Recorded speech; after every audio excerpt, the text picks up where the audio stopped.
Nothing on the internet is real by applied psychology. Twitter is a face stealing monster. Okay, a year ago I received an email from a newsletter I didn't remember subscribing to and clicked on a link I shouldn't have. It was promised an exciting new course and it was at 70% off for a limited time only. But what I got was a live stream with a timer at 5 minutes and counting down. As the timer came down, the chat of the live stream began to fill with people. Bob saying hi to Mary. David saying he cannot wait for the stream to start. Everyone is using their full names and faces like they signed up with their Facebook accounts or something, and I'm starting to think I have stumbled across an actual internet cult. But after a while, the timer ticks down 3, 2, 1, 0, and the whole chat is going wild for the start of a presentation I still don't know the exact nature of. Studio set fades in with a handsome sales Y looking guy who starts welcoming me to the opportunity of a lifetime and tells everyone who's been benefited by the program to put a one in the chat. The instant he says this, the chat lights up with ones, which is wrong. A live stream should have a delay of some sort, but maybe my wife is just bad and everyone else is ahead of me. I reload the page and there's no change. I message people directly, I get no response. I message admins directly and I still get no response. I write every expletive I know in all caps in the chat and nothing happens. And that's when I realized that despite apparently being in a room full of people, I'm completely alone. The live stream was only a video, and Bob and Mary were not robotic, they were just robots. The dead internet theory is the hypothesis that nothing on the internet is real. You are alone on websites populated entirely by bots and AI generated content. An experience is not so much a hypothesis as a state which all online communities exist in to varying degrees at all times. Just 2 weeks ago, a video on X, the app formerly known as Twitter, received over 24K likes and 6K comments, despite the video not having any sound at all. Put simply recognized the source of the video and posted comments from other platforms which performed well. For me, this was a brutal revelation, a flashback to that moment in the chat room and a feeling of vertigo, nothing there. Fake content is endemic online as well. And acquaintance of mine blew up on TikTok recently with a short clip of him yelling at wedding. Then a random woman claimed that she were also at the wedding and told a crazy story. She also blew up, and instead of saying she was not at the wedding, he built on the narrative in true yes and style and started selling t-shirts. This is not out of the ordinary on short form video platforms. All of the stories are fake, all of the fights are fakes, and all of the pranks are fakes. All are fake. And all of that gets laundered into other sites which feed into podcasts and new articles which create narratives which support the next stories. Beyond the content and profiles that are literally fake, the organization of everything is constructed as well. The algorithm is not benign. I have seen a video. I've seen video of the last 90% of all of the most egregious police shootings that have occurred in the US since 2014, and you might have seen your fair share too. If a single person personally witnessed 20 unjust shootings over 10 years, they would have reason to be concerned about the state of policing in their community. But through the algorithm, we see all injustice everywhere and across time.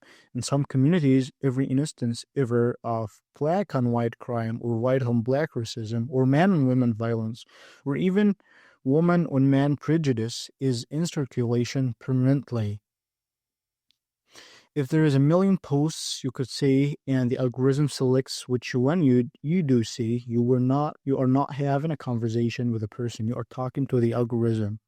A person might be behind the post or they might not be, but the intelligence that brought the message to you was the algorithm. Every day, someone somewhere thinks the thought most likely to make you react, and the algorithm blocks that thought out of a million and brings it to your doorstep. Just like if I link you this passage from outside containing an essentially infinite combination of random characters, the message is from me and not the text. The algorithm is not benign, it's an active agent.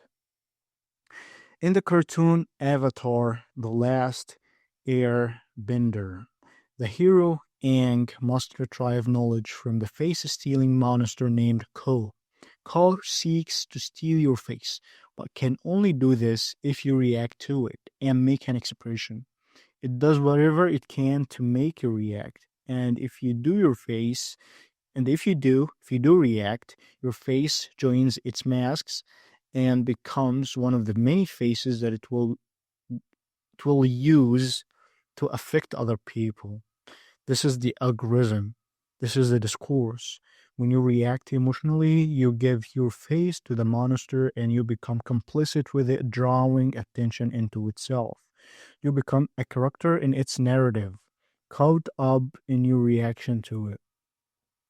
A fake outrage presented by the algorithm and supported by bots gains real momentum through your participation. Even if you oppose the outrage, your attention and energy gives it legitimacy and cultural force. You must realize that the situation you have been placed in is fake, so you can't stop trying to affect the reactions of others and moderate yourself. Many of the people you encounter online will literally not be real, and the vast majority of the rest will be people living in a fake context, reacting to fake people in a constructed configuration. They are stolen faces, and if you react with your face, it will be taken by the monster to play a bit part in a world of caricature. Don't trust the monster. Some of the faces have minds behind them, but all of them are fake, and all of them are organized by being that a malicious being that desires to add you to its collection. This is what is called a post by Applied Psychology talking about what is called the dead internet theory, which means that all things on the internet is now controlled by the algorithm, and those algos are controlling what you will get exposed to, and it exposes you. It brings things up to you based on your reaction, like this monster he mentioned in the cartoon Avatar, this monster who tried to steal your face. So when you react to the algorithm, to a post, to a social media post or something, this means that you are giving your face to the algos, and those algos will uh, will try to dominate you by exposing specific contents to you. And there are many people on YouTube, they are talking about how you can deceive the algos. Uh, and you can deceive the algos by reacting to um, good content, not trivial things. Um, so it's a very nice article I've read, and I've quitted all social media websites. I don't have TikTok at all. I don't have an Instagram. I've deleted. I didn't delete my Facebook or X account, but I didn't open it for more than a year. I just check in for a specific post, or if someone sent me a link, and I think that was a good decision for me.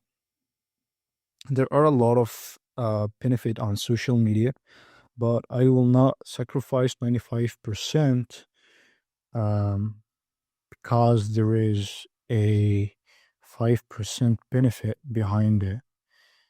So yeah, we have talked about the internet theory and how the algos work.